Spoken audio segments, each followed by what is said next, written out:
Hello friends, welcome back to our channel. So now today we start the topic of the strange case of Great Britain. So इस topic में हम discuss करेंगे great Britain के बारे में कि great Britain actually बना कैसे। अच्छा, जैसे आपको मालूम है कि ग्रेट ब्रिटेन यूरोप में सिचुएटेड है। अब आप लोग कंफ्यूज करते हैं ग्रेट ब्रिटेन और इंग्लैंड में। इंग्लैंड एक नेशन है, ग्रेट ब्रिटेन जो है वो कई नेशंस का ग्रुप है। सो डिफरेंस है आपका इंग्लैंड और ग्रेट ब्रिटेन में, ठीक है।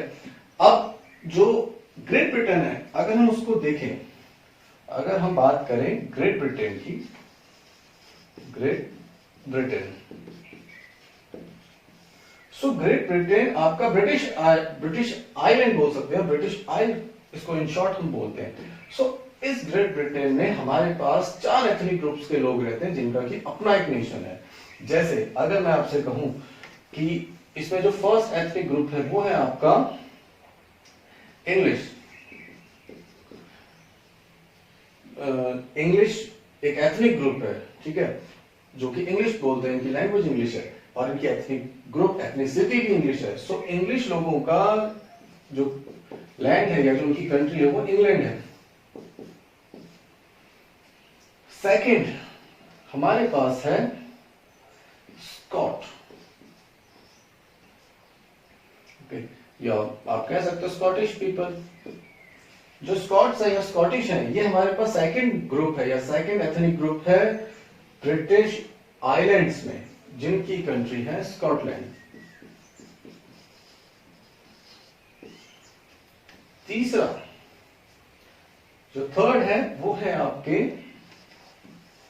वेल्श, जिनकी कंट्री है वेल्स।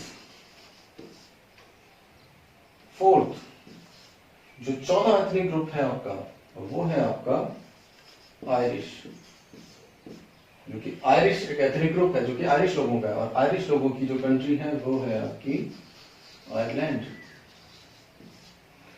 सो ये 4 group, English, Scottish, Welsh and Irish, ये 4 ग्रुप रहते हैं आपके ब्रिटिश आइलैंड्स में, जिनको हम बोलते हैं ग्रेट ब्रिटेन। अब ग्रेट ब्रिटेन बना कैसे? सबसे पहले जो इंग्लैंड है, इंग्लैंड में एक रेवोल्यूशन हुआ 1688 में। 1688 में इंग्लैंड में एक रेवोल्यूशन हुआ जिसको बोलते हैं glorious revolution. Glorious revolution.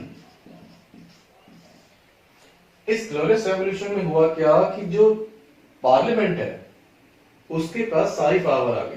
Parliament ने किंग को डिफीट कर दिया। अब इसके बाद आपकी जो सारी की सारी पावर है इंग्लैंड में वो रहेगी ब्रिटिश पार्लियामेंट के पास है, इंग्लिश पार्लियामेंट के पास जो कि लंदन में है। अब 1688 के बाद एक फीलिंग आई इंग्लैंड में कि क्यों ना हम अपना इन्फ्लुएंस दूसरी जगह भी फैलाएं, ठीक है। सो दूसरी जगह फैलाने से पहले इन्होंने आसपास के जो नेशन थे या जो आसपास की जगह थी उन पे अपना इन्फ्लुएंस फैलाना स्टार्ट कर दिया। इसके लिए इंग्लैंड ने क्या किया? 1707 में उन्होंने एक एक्ट पास किया इंग्लिश पार्लियामेंट में, जिसको बोलते हैं act of union. Act of union 1707 में इन्होंने पास किया, जिसके अकॉर्डिंग इन्होंने अपना इन्फ्लुएंस बनाया किस पे? स्कॉटलैंड पे। Act of Union actually sign हुआ था स्कॉटलैंड और इंग्लैंड के बीच में, ठीक है। सो इसके इन दोनों के बीच में 1707 एक्ट ऑफ यूनियन। सो इस एक्ट ऑफ यूनियन के अंदर में क्या था कि जो इंग्लैंड है उसने अपना इन्फ्लुएंस बढ़ाना स्टार्ट कर दिया स्कॉटलैंड के ऊपर। अब उन्होंने क्या किया, जो स्कॉटलैंड में अपना डोमिनेशन करना स्टार्ट कर दिया, वहां उन्होंने अपनी लैंग्वेज इंपोज कर दिया, अपना कल्चर इंपोज कर दिया। और जो स्कॉटलैंड की जो नेटिव लैंग्वेज थी, स्कॉटलैंड की जो लैंग्वेज है वो इंग्लिश नहीं है, याद रखना। जो स्कॉटलैंड की जो लैंग्वेज है उसे बोलते हैं गैलिक। गैलिक लैंग्वेज बोलने वाले लोग थे स्कॉटलैंड के। और इस गैलिक लैंग्वेज को जो इंग्लैंड है उसने बैन कर दिया था। इवन यहाँ तक कि वो अपनी ट्रेडिशनल ड्रेस भी नहीं पहन सकते थे। सो इंग्लैंड ने स्कॉटलैंड के ऊपर अपना पूरा इन्फ्लुएंस बनाना स्टार्ट कर दिया। एक्चुअली कहने को तो ये एक्ट था यार, आप कह सकते हो कॉन्ट्रैक्ट था, बट एक्चुअली इंग्लैंड ने अपना डोमिनेशन बनाना स्टार्ट कर दिया स्कॉटलैंड के ऊपर, क्योंकि वो एक ग्रेट ब्रिटेन बनाना चाहते थे। जब उन्होंने इस एक्ट को पास किया, सो इसके बाद क्या हुआ, जो स्कॉटलैंड है वो अंडर आ गया आपका इंग्लैंड के, ठीक है। अब दूसरा, यहां पे स्कॉटलैंड को उन्होंने कवर करने के बाद इन्होंने क्या किया, अब बना दिया इन्होंने द यूनाइटेड किंगडम। अब इसको बोला जाने लगा the United kingdom of great Britain.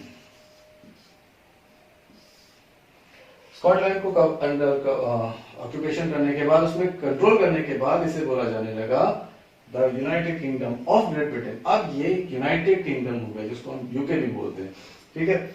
अब स्कॉटलैंड को कवर करने के बाद, स्कॉटलैंड को अंडर कंट्रोल करने के बाद, इंग्लैंड जो था अब जाएंगे वो आयरलैंड पे। आयरलैंड, अगेन आयरलैंड में दो रिलीजन के लोग रहते थे। एक्चुअली रिलीजन नहीं बोलेंगे, अंडर रिलीजन दो सेक्शन थे इसमें। जो आयरलैंड था, एक्चुअली ग्रेट ब्रिटेन जो था ये क्रिश्चियन आयरलैंड था।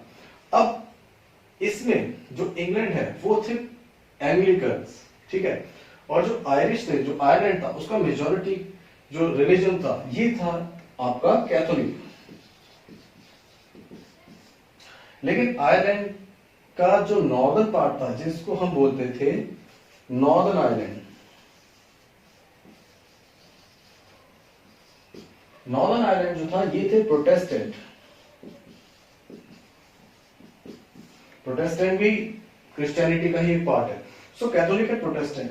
अब जो इंग्लैंड था ये एंग्लिकन थे, दैट मींस कि ये सपोर्ट करेंगे प्रोटेस्टेंट को, और जो आयरलैंड था ये कैथोलिक्स थे, तो दैट मींस कि ये इंग्लैंड के अगेंस्ट है। सो इंग्लैंड ने प्रोटेस्टेंट की हेल्प के बहाने नॉर्दर्न आयरलैंड में इन्वेट किया। इन्होंने क्या किया कि हम प्रोटेस्टेंट को हेल्प करने आए हैं, बट एक्चुअल में उनका जो मेन मोटिव था वो था आयरलैंड को ऑक्यूपाई करना। आयरलैंड में 1798 में एक कैथोलिक रेवोल्यूशनरी थे जिनका नाम था वोल्फ टोन। वोल्फ टोन ने एक रेवोल्यूशन स्टार्ट किया, आप कह सकते हैं प्रोटेस्ट स्टार्ट किया अगेंस्ट इंग्लैंड। इन्होंने एक ग्रुप बनाया जिसका नाम था यूनाइटेड आयरिशमैन।